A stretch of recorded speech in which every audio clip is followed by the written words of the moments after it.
Dear viewers, in today's video, we'll talk about the current achievements and next to come lunar missions by space players of the globe. India moon landing. In latest moon race, India lands first in southern polar region. Days after a Russian lunar landing failed, India's Chandrayaan-3 mission is set to begin exploring an area of the moon that has yet to be visited and has water ice that could be a resource for future missions.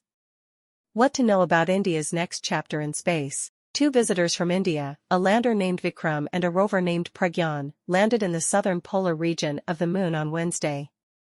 The 2 robots, from a mission named Chandrayaan-3, make India the first country to ever reach this part of the lunar surface in one piece, and only the 4th country ever to land on the moon.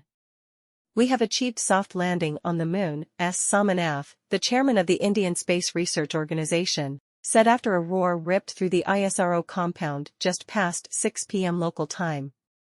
India is on the moon. On the moon's south pole, a quest for ice.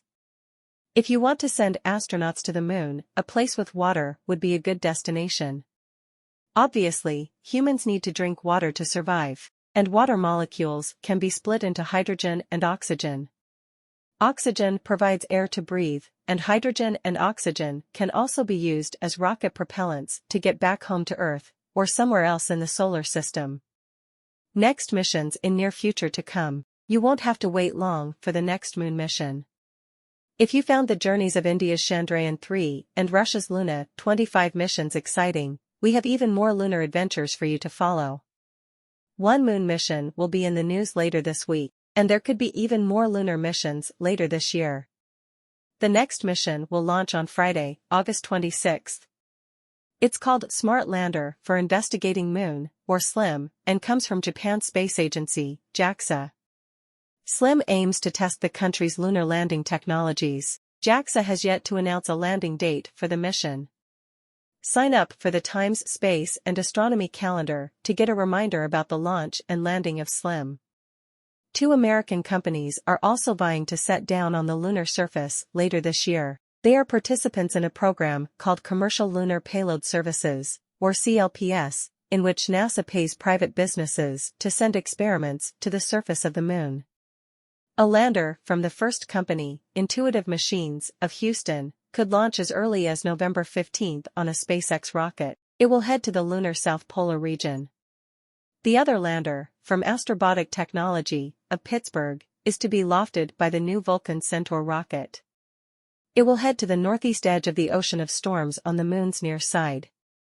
It had been expected to launch earlier this year, but was delayed after an explosion during a test of a version of a part of the rocket. A launch is expected sometime before the end of this year. NASA selected the landing sites for both missions based on their science value for the future missions of Artemis, the American program to return astronauts to the moon on a sustainable basis.